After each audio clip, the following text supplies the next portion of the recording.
Big Time Sporter Prom. I'm here with Space Texans Podcast. I am here with Frankie, Z, Photography, and Midnight Movie Trash's own Daniel. How you doing today, gentlemen? How we feeling this week? Doing good. So it's been a busy 2 weeks. What we do is we like to go. We're bros. We got a tight brotherhood here, and we go to events. We've gotten some events this week that we're going to talk about today, and we're going to open up. We're going to go over MonsterCon and how we went at MonsterCon. We're going to talk about the season premiere movie of Tamale Season, which was really good. And we're going to talk about Frankie Z Photography. He had some great finds and he had some great stories on the front line while filming at MonsterCon. So, Daniel, since MonsterCon's kind of like your baby, you're the lead dog on that. You did a real good job just outside looking in. I thought you crushed it, man. How did you introduce us to MonsterCon? Let the people know who don't know go to MonsterCon what it is. All right, MonsterCon is a free mall event here in San Antonio. It is a pretty long-running event here in San Antonio. Basically, it's just a big, like mini Comic-Con type deal in the mall. They bring some celebs, they have vendors, all that stuff. This year, some of the celebs they have was Michael Hargrove, Lisette Nava, and Joe Lozano and his whole crew. So, yeah, it's like a little fanfare. There was also the wrestling shop had a little event going on, which we'll talk about. Yeah, so it's just like a family friendly free event. Of course, the guests charge for autographs, but other than that, it's just like a little event at the mall. Happens every year. Yeah. They also do Sci-Fest and a couple other ones throughout the year. But yeah, it's a cool little event. I was saying, Daniel, I don't feel like it's just like okay, so it was my first time going to it, and I felt like it was huge, man. I felt like it was a real con. If it wasn't a mall, I would feel like it was a legit free con. And it was to you, it's small because you've been to bigger events, you've traveled all over Texas. It felt huge, man. It was like a huge event. I dare say, man, it's been bigger than some actual Comic Cons that have come out locally. I mean, yeah. Well, yeah, we've experienced some that basically look like flea markets and whatnot. I met Joe Lozano with you a couple times. He seems like a really nice guy. Could you guys introduce Joe Lozano and like what's great about him and things he does? I think that'd be a good topic. Yeah, man, Joe Lozano is a Texas actor. He also manages talent.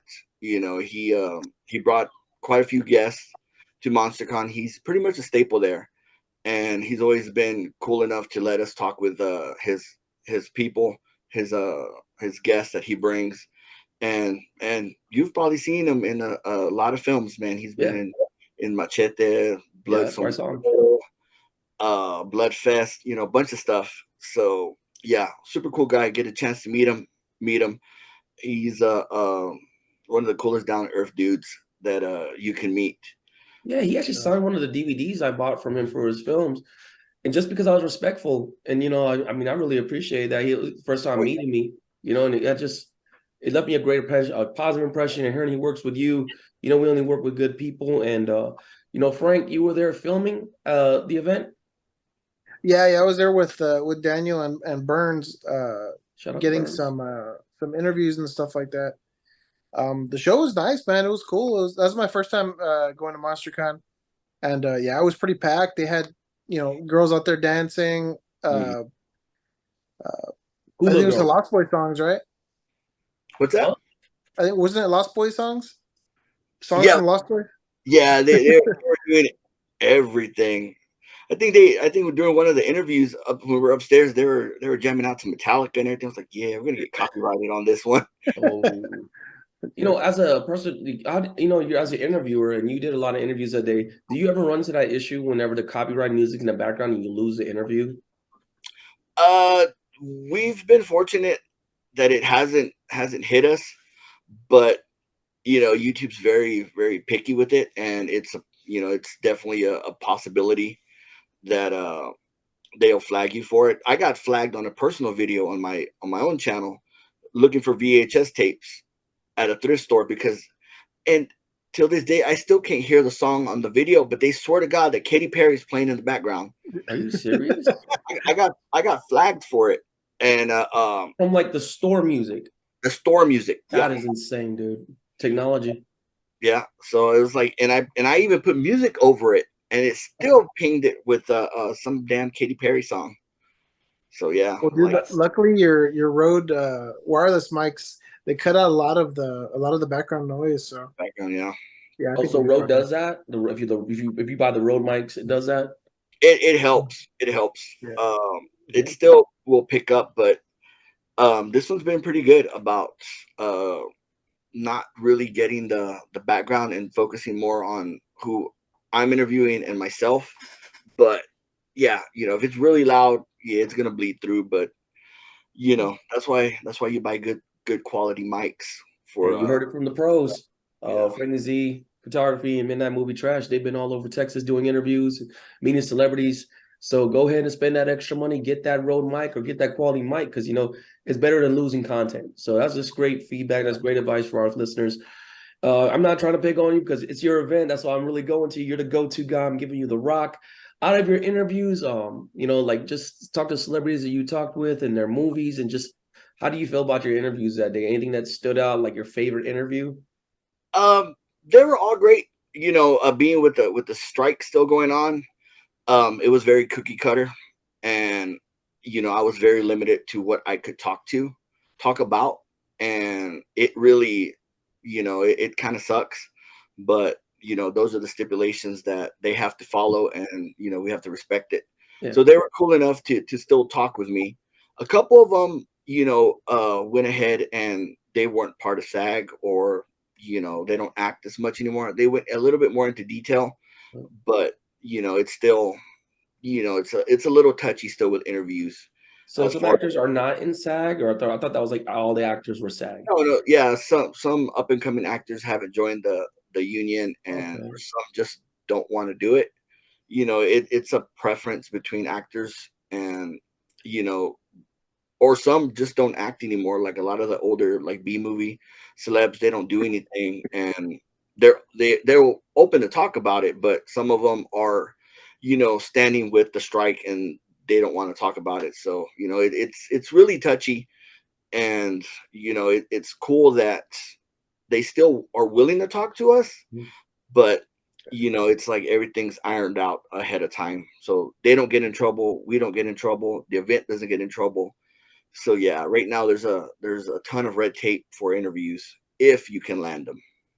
All right. So we're at near the 8-minute mark. Just your favorite interview, and just you can talk generally about your interviews that day. Truthfully, they were all great, but I always love talking with Michael Hargrove. And right before we go, I know Frankie has a little bit of a story, that an unfortunate story, but cautionary tale. I mean, these things happen. I'll let Frank. You want to lay down the background before you head to, or you want to just go ahead? You want to drop the delivery, Frankie? Yeah, well, I mean, it's not really much of a story. So I'm really careful with all my equipment. I've never had any issues. One time I had an issue with the flash where I was doing a wedding. Somebody bumped into me carrying some bottles, so I chipped my flash. And I've been using the same two flash for the last, I don't know, 7 years, something like that, maybe even 10. Anyway, so yeah, so I get to MonsterCon, my first time MonsterCon, and I was running a brand new EOS R that I picked up, and it has an adapter on there where you can run EF lenses. And I had a big old 70 to 200 lens on it, and my strap was on the lens, and that EOS adapter, you got to make sure it clicks. I didn't make sure it clicked, and the camera fell with the flash. The flash broke into pieces. Luckily, the camera was fine, but geez, it was terrible. So you lost the lens? Yeah, no, the lens stayed on the strap. Luckily, because if the lens would have fallen, that sucker's heavy. So luckily, the camera fell, but it fell flash down, so it killed the flash. The camera was fine though. But yeah, just yeah, y'all need to check your equipment before you take it out. And that, like I said, it's never happened to me before, but it's it kind of reminded me on why I need to check all my equipment before I go out and do a job.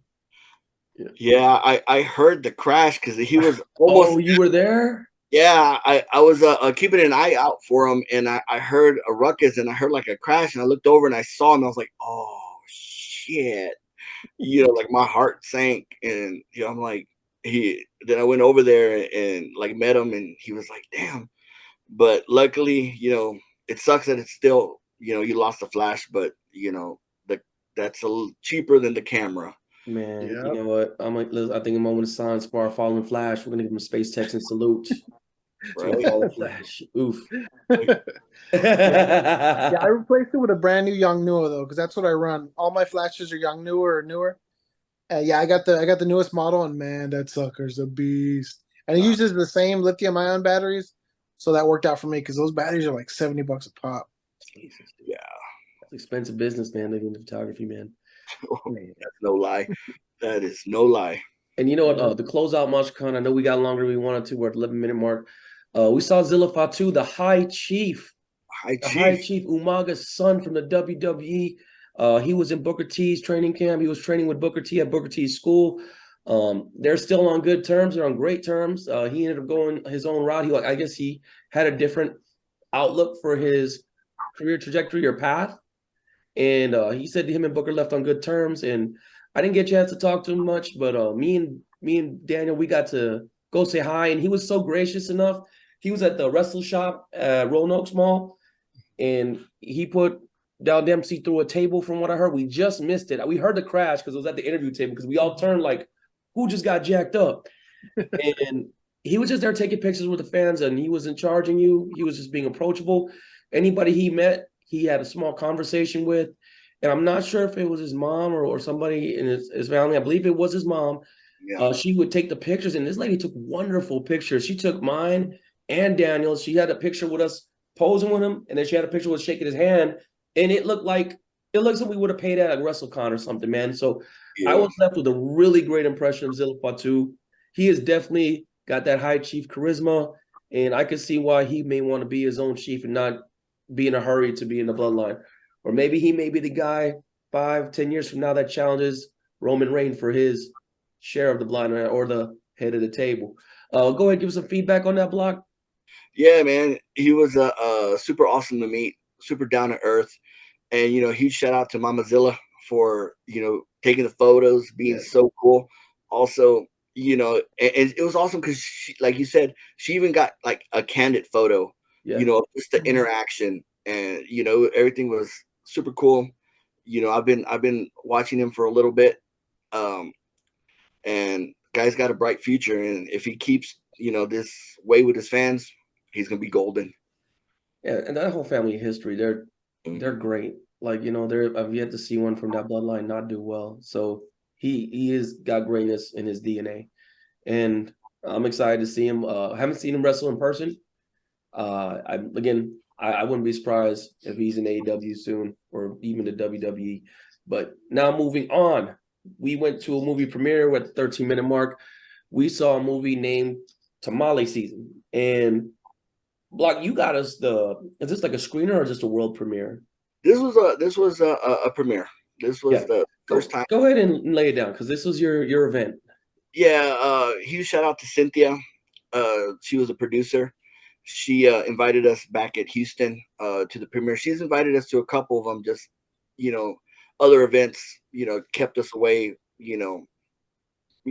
so many events going on at one time. So we were fortunate enough to make it out to this one. And so Cynthia, can you please explain to the people who Cynthia are if they don't know who Cynthia is? She's a local producer, and I'm gonna butcher her last name, so I'm just not gonna say it.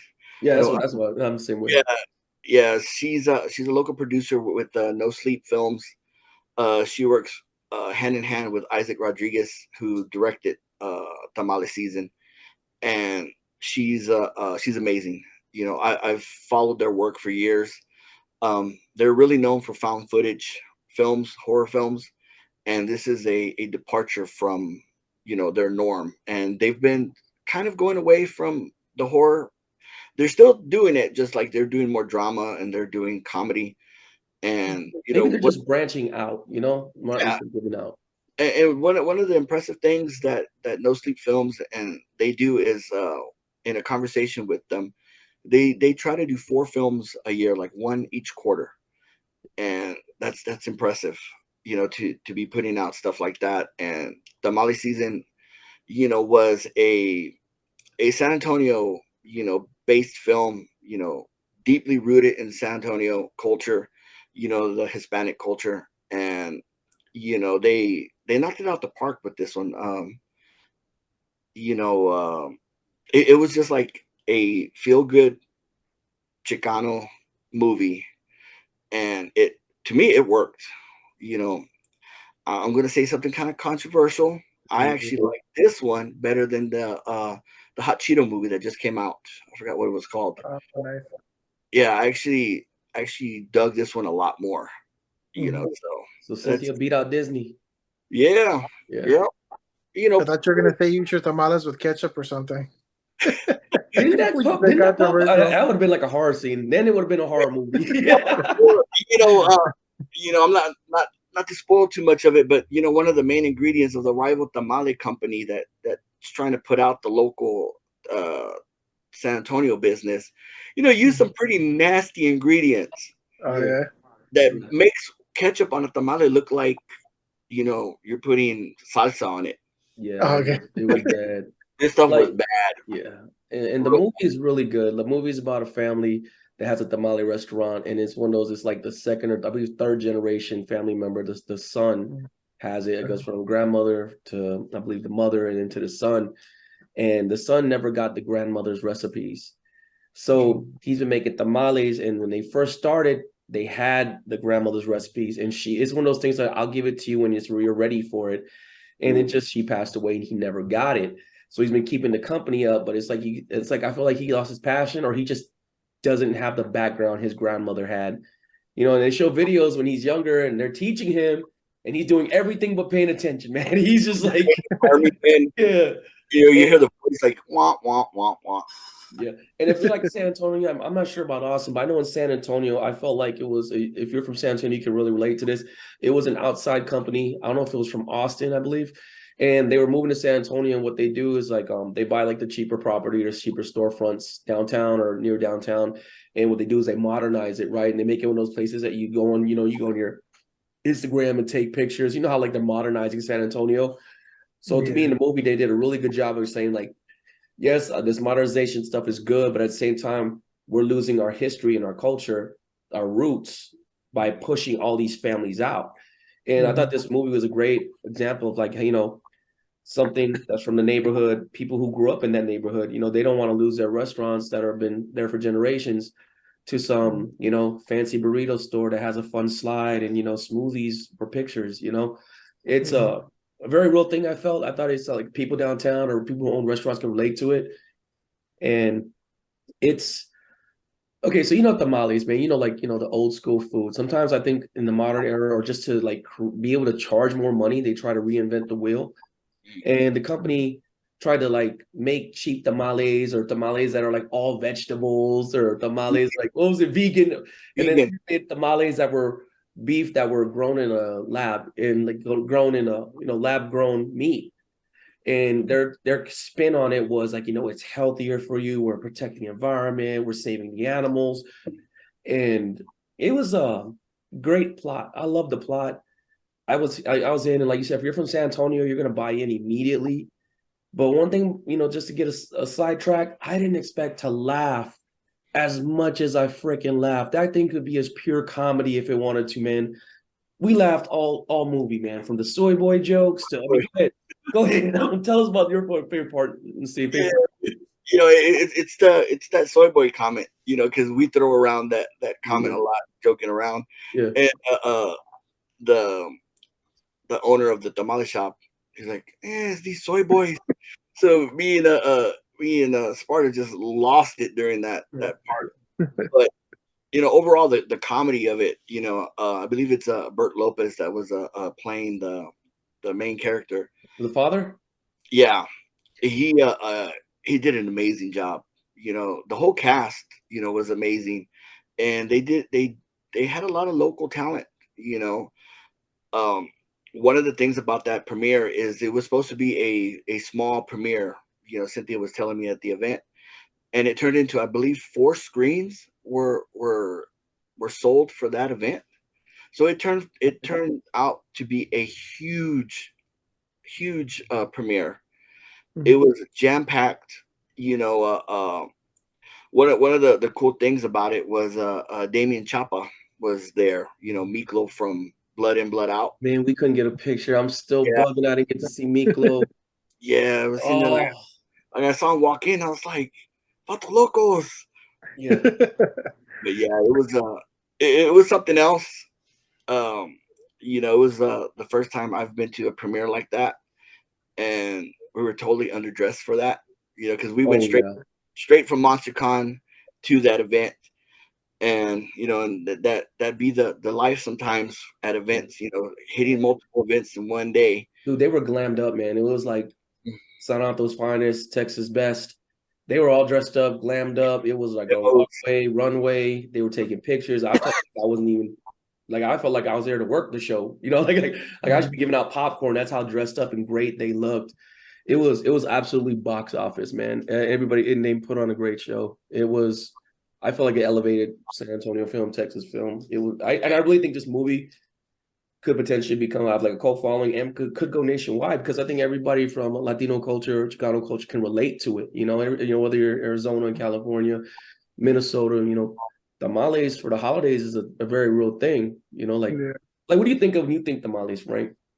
Dude, Like, I've been eating tamales since I popped out of my mom, dude.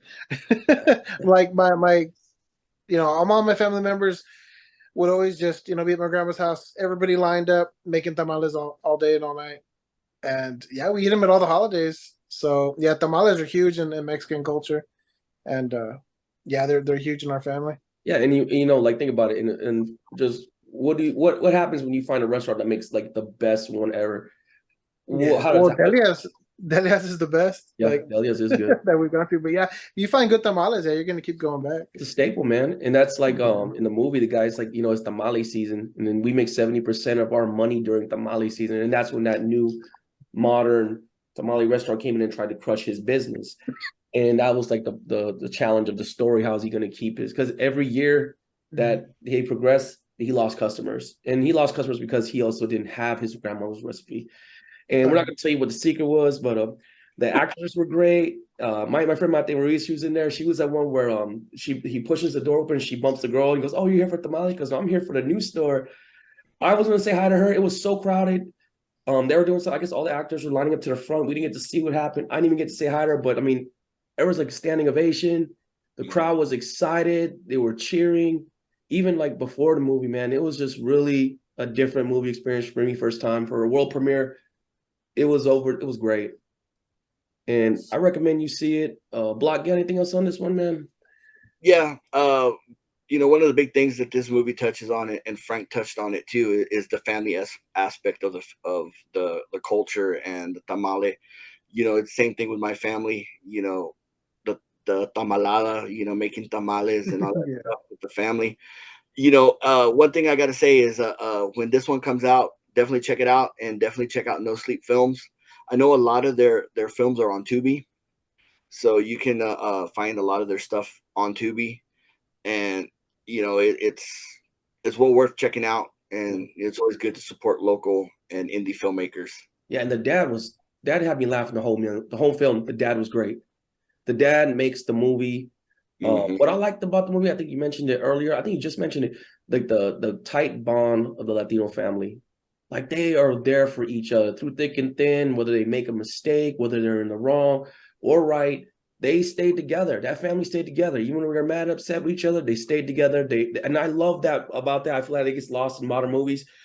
It didn't care like, hey, we're family. Whether I agree with you, disagree with you, we're gonna do this together. We're gonna save our house and we're gonna sit at the table and we're gonna do it as a family together. And that was beautiful. That was beautiful to see this day and age. And like I said, if you're from San Antonio, you're gonna love the film because you can relate to so much. And even the jokes, some of the jokes are like jokes you're San Antonio, like, yeah, I get that. We don't want to spoil too much of it. We're trying to do spoiler free and tell you, but everything Daniel said is right. Go see the movie. Where could they see this movie? Do you know, or does it have to? I don't believe it's out yet, um, but you can always check out No Sleep Films on social media. There you go. And I believe that's their website, also No Sleep Films. And like I said, check out their other films on Tubi. There's quite a few of them out there, and you won't be disappointed. All right, ladies and gentlemen, it's time to transition to Frankie Z Photography. But before we go to Frankie Z Photography, it's time for EDC, Everyday Carry. Frank, this is your baby. You lead the way. Everyday Carry. This is something that you carry every day. Go ahead, sir. All right, so I've been home all day. I screwed up my my ribs in the jiu-jitsu class, so I didn't really. Whoever did that, you're a douche. Huge Lord. Yeah. So I guess this doesn't really constitute as EDC, but it's an O bulb. Man, I thought it was like a little chapstick. Oh, hello. Yeah, it's cool. It's got a bunch of different modes. It's good to have around the house, and it's magnetic. That's a so you can, Pokeball. Yeah, pretty much. So you can throw it on the fridge or the top of the roof of your car if you're working on it. It's pretty cool. The knife I'm carrying today, actually, I was carrying this one today, is the Cold Steel SR1 Lite. I got it at a pawn shop for $20. How much does it retail for, would you say? That looks ridiculous. 40 or 50, I think. Oh, so you got a 50% off, and it looks brand new to me. It is brand new, pretty much. So yeah, that's my EDC. What are y'all carrying? I am carrying today just a run-of-the-mill Coast Blade. Nice. I got one of those too. Yeah, and I'm also carrying the new Olight that they were giving away. Nice. What can you explain the giveaway? They basically, you join their club, and basically they give you a light for free. You just gotta pay shipping. So yeah, little one. And I also been carrying these little, I believe it's Knip, little. Oh yeah. Cool. Those are cool. Yeah. These come in handy at work so much. It's and I bought them retail, so I'll never do that again. Yeah. They were hell. I need to get a Gerber. I miss having a Gerber. So I have the Smith & Wesson Extreme Ops blade. Actually, Daniel D. Block got me this for my birthday. And I've been slacking on my light game, man. So I'd be totally honest with you. My everyday work light is my phone. All right. I've been Google Pixeling it on the EDC. I got to lift my game, raise my game up. So I'll work on that. Now, Frank, you've been going to the pawn shops. You've been going to the camera shops all week. All we're saying is all what's up, Frank, you're killing it. Frank, how? How are you getting these deals? Give us the rundown. We have about 9 minutes left. Give us the rundown. I got you. So I mean, just go and look, man. Like I said, I collect a lot of shit, man. I collect knives, flashlights, watches, photography gear, so stuff that I'm interested in. But I also like buying and selling. So I'll buy antiques and just random stuff, and just do a bunch of research. And actually, to go into that, I forgot about this one for my EDC. Oh, coming in. Yeah, this one's a a Gerber Luminox watch. This thing retails for like $500. Okay. And I have a watch guy. I'm not going to tell you what flea market he's at because I get a bunch of my deals from him. Okay. But he misplaced one of my Bulovas. It was a really old Bulova watch that he was working on, so he gave me a stupid deal on this one. So it's not completely factory because the bezel was replaced because the one that was on it broke, which it doesn't matter to me. It's still a $450 watch, and I got it for $45.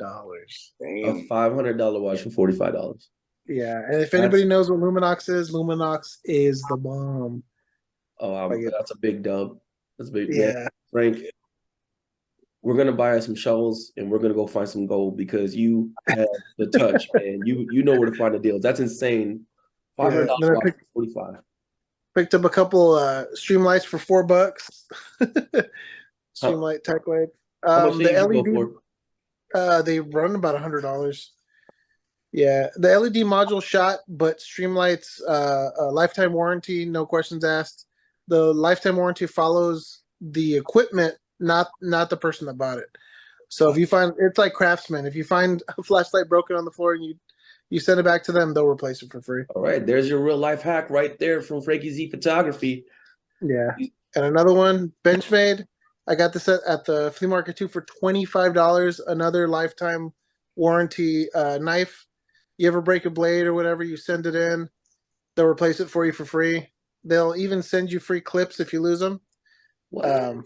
That's a good deal. Yeah, another great brand. I paid $25 as a $100 knife. So, Man, yeah, Frank, you totally smashed the weekend. Block, you know a lot about this. What do you think about the deals that Frankie Z just laid out? Oh, dude, he kills it, man. He kills it. And the cool thing about it is anytime I need any deals or anything, he finds them for me. Right. Yeah, heck yeah. Frankie Z, I have a task for you. Man, I need to find. I had a camera I recently sold because I had some situations I had to take care of. If you can help me get a camera of that quality, I want to get a camera for my NBC journalism team for my newspaper for at my school. I don't want it, but I want to donate it because they've been really great to me. If you could ever help me get that done, I'm going to turn to you, and maybe one day we'll do a vlog adventure of it. We'll do a YouTube video of it. But your challenge is to find an awesome camera and mic for this great journalism team. They got to work at Alamo City Comic Con. They've actually worked downtown events. They're a great team, and I'll definitely give you shout outs in the morning announcements. Are they running cell phones for now or what? They're using an iPad. They actually had ordered one. I sent it to Block. Daniel saw it. Daniel, remember that one I sent you last year? Yeah. I forgot what brand it was, but it was a complete kit. Yeah, and they're running into the problem that we ran into. Well, you ran into this when you gave me the heads up on this. They ran into the problem of they have a Bluetooth mic, and when they go there with a bunch of other cameras, everybody's fighting for the same line. Or do you want to give the technical rundown for people who don't know there? Yeah, they're basically running a wireless mic that's pretty run of the mill or common, and it runs on the same frequencies as others. So they're bleeding into each other or basically picking up somebody else's signal. I mean, but that's kind of an easy fix. I mean, they could just get a wired mic or like the Rode setup that I have. I don't have. They're saying that it doesn't fit the camera. We'll get back offline. I told them just get an adapter, and they're like, "Oh, I never thought of that." But I have them send me the picture, and we'll let our two pros, because I learned from you guys, and see what you guys think, and maybe that could help turn the whole thing. Like, man, I have to get a camera. Just help them with the mic. Yeah, that sounds good. All right. So, any further topics, man? Anything we missed about? You want to quickly touch on RCW? Man, okay, so there was an RCW contest, River City Wrestling. It's in San Antonio, Texas. It's based out of there. It's one of the bigger promotions. Actually, to me, I feel it is the biggest promotion in town, truthfully. I've always wanted to go. A lot of major WWE talent have come through there. In my opinion, wrestlers who want to bet on their careers and go to the indies and elevate themselves, I feel like RCW is a stop for them. AJ Styles came through, Karrion Kross came through, and Cody Rhodes came through. I'm trying to remember if I think it was AJ Styles. Don't quote me on that one, but the other two I know for sure. So RCW has talent, and I've always wanted to go. And Brandon runs it from RCW. He messaged me. He goes, "Hey, yeah, you did like share. Would you like to go to RCW?" And I said, "Yeah." And we got 2 tickets. Daniel went with me. And when you walk up there, you see the wrestlers outside. And you're like, "Okay, what's going on?" And the minute you get in there, we were there. We got there late. The match was going, and like the energy was crazy. It was crazy. I didn't expect that. It was a full house. Everybody was locked in, and like indie wrestling, the fans are more into it. They're more outspoken, and it was a great time. I mean, the matches were high quality. The talent was great. Pillars of Destiny was out there. Maddie Gronkowski was out there. Jasmine Allure was out there. And these are some of these people that are getting like WWE tryouts. Don Juan, Delicious Don Juan. He is so entertaining. I messaged him when I was like, "Man, you got a patent. You got to copyright that strut," because he had that Delicious Don strut. And I was like, I got to get a Texas Treat shirts to represent them. And I was just blown away. It was one of those things where I said, dude, I'm going to definitely come to more RCW events. I want to try to do more shorts. I don't want to hog up time, dude. Let's have 2 minutes. Daniel, what did you think about it? It was amazing. First indie show ever. And, they put on a show like you would expect from a high quality, WWE, AEW. That one fight where the guy climbed to the rafters and that was insane. Jumped off of it, landing on four other wrestlers. Yeah. It was reminiscent of KO, jumping on Dominic. The prior pay-per-view. But yeah, I mean, it was exciting. It was literally a balcony. Yeah. Man, when they're fighting in the crowd, and then you look up and he's up there in the balcony, like, what the heck's going on? And next thing you know, he's flying across on top of the crowd, on top of the wrestlers, and then laying them down. And I don't know how he did it so effortlessly. It looked so effortless. Like, it looked like easy. Flawless. Yeah. And I was like, how is this dude just walking around like nothing? Even at the end of the show, he was just like, I mean, it was amazing. And it's not because he's not selling. It's not because he just executed so perfectly. He looked great. And first time I saw Pillars of Destiny, they come out the crowd and they're like, who, and they were like electric. Not that's exaggerated, but the whole crowd was doing. They come out, they got like the animal skin on their head, like the head, and next thing you know, they're rushing the ring. They're not even. It's not a match. It's an all-out brawl, and he grabs one, and he grabs the ref, and he swings the ref like a weapon, and actually starts knocking people down. The referee is a weapon, and look.